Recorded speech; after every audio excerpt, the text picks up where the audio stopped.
Good evening, ladies and gentlemen, how are we getting on? So, if you avoid Reddit as I do, then you may well have missed this piece of particular news, and that is that Bethesda have updated the roadmap for 2021, or the last portion of it, regarding what we can expect to see over the coming months. So, if that one slipped by you as it did me, then you may want to stick around and jump into this one, because we can have a look at all the changes.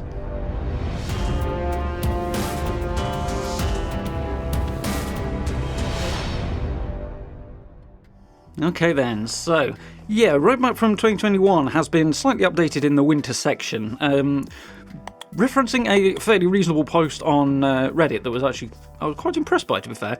Somebody did point out that obviously this came out initially, the roadmap, in March, so we're talking 6 to 9 months on down the line, and as a general plan goes, they've stuck to it pretty well as the year has gone on. Obviously, way out from March, things can change. They don't necessarily know quite so much what is going to happen, so unfortunately, on this occasion, things have changed, and a couple of events are being removed from the winter section of the roadmap and being replaced by a couple of other things, which is cool, but a little unfortunate. I know that a few people are excited for some of this stuff.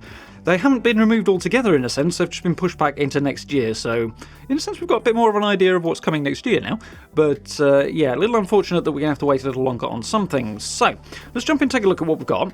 So previously, on the old roadmap, I should stipulate here, we've got 4-star legendaries, the Ritual seasonal event, Invaders From Beyond, public challenge and daily ops surprises, interesting, and camp pets. So that's what we were getting. Unfortunately, this has been changed. There's some things come off, and there's some new things going on here, so let's have a look at it. So, we have instead the Night of the Moth is the emphasis for this one, so it's getting more of a Mothman emphasis as opposed to the Aliens one, which we were looking forward to, which is a little sad. Unfortunately, these things happen. We'll have a look at the post Bethesda have put up on Reddit in a moment as to why this has happened. So, taking a look at the new changes, we still have 4-star legendaries there, but we have the Night of the Moth for the new theme for this winter section, so it'll be October through December, possibly into the beginning of next year as well. So, the Night of the Moth has arrived in the wasteland. Help the wise Mothmans enlightened to observe the Mothman equinox and unlock unique camp rewards. So this looks like a seasonal event in place of the stuff that was here before. I think it's probably the ritual that was there all along. We have a little bit more information on it, but obviously the Tales from the Stars part of it has been removed, and we'll have a look at why, as I say, in a sec. But yeah, new camp rewards are always cool. It looks like it's going to be focused on the Wise Mothman, so probably around the lighthouse, which is not too far from Vault 76, so that'll be cool to have a little more focus around that. Be interesting to see what's going on there.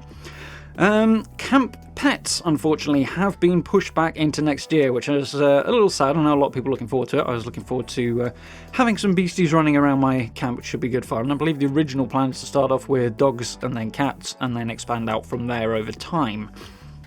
But unfortunately, that is being delayed because apparently there are some issues with it. We are getting full support for changing Pip-Boy colours, which I have seen on numerous occasions is doable on PC, but I've looked extensively, and if it's there, it's under something really weird because I can't find it, unless it's a reference to mods, which is more likely in my opinion. I know people say, no, you can do this on PC, but I can't bloody see where. So either way, it's getting official support, so you'll be able to mix up your Pip-Boy colours, and hopefully that will include your Pip-Boy light, your torch as well, because I've been wanting to change that to white since, well, for about 3 years now. Seeing as that's what I used to do in Fallout 4, because it makes it a lot easier to see in dark spaces. Legendary loot sharing. Don't quite know what this would mean. I'm guessing it's going to be in some ways easier to craft legendaries for your friends and send them over to them, but it could be that, or it could also be something to do with the option to maybe tag cool legendaries if you get them dropping, so that your friends can have access to the cool drop rather than whatever randomised one they get, something like that maybe. In fact, that second one seems like slightly more likely, as it's pretty easy to send somebody a legendary you've crafted anyway, you just drop it on the floor. So, who knows, it'll be interesting to hear a bit more about that. They have implied that there's going to be a Inside the Vaults blog post in the next few days, so hopefully we'll get a few more bits of information about the stuff that's coming up in October, and maybe even some tidbits about what's coming later in the year. And local looting, that could mean just about anything, but my guess would be it's an area looting thing. So something I was thinking about the other day, actually.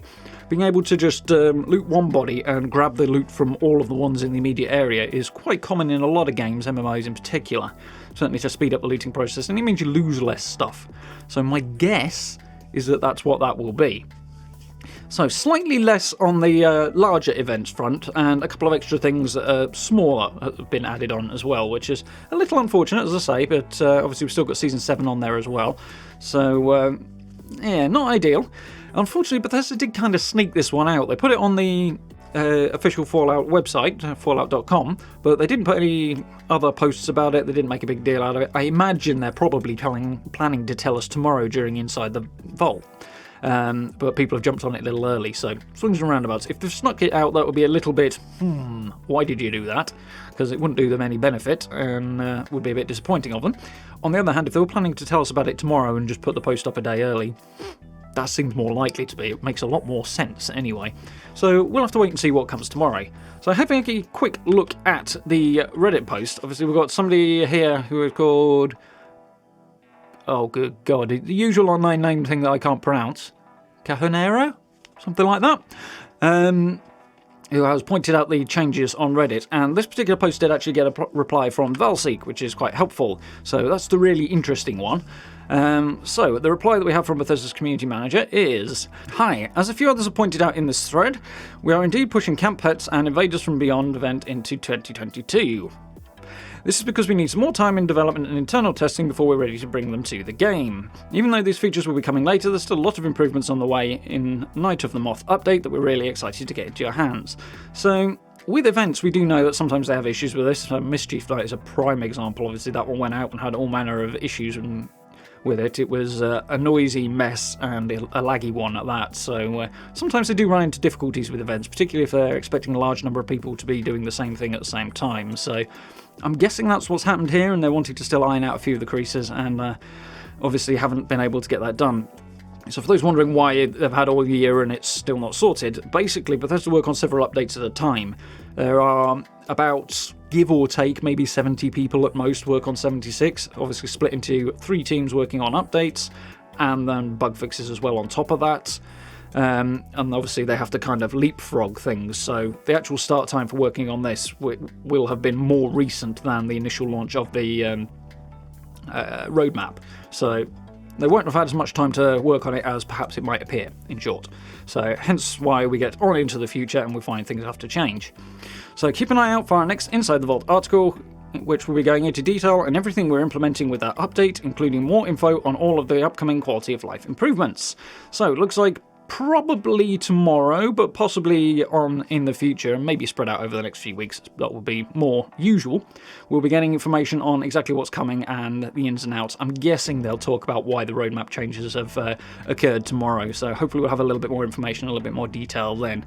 But yeah, a little unfortunate, a little disappointed to see Pets in particular, and also the Beyond the Stars update being pushed back to next year. On the other hand, it means we've got Beyond the Stars, Pets, and Expeditions to look forward to next year, so at least we've got some insight as to what might be coming over the course of the year. I'm guessing Expeditions won't be soon, though. I'm thinking probably next summer is more likely, but definitely looking forward to that.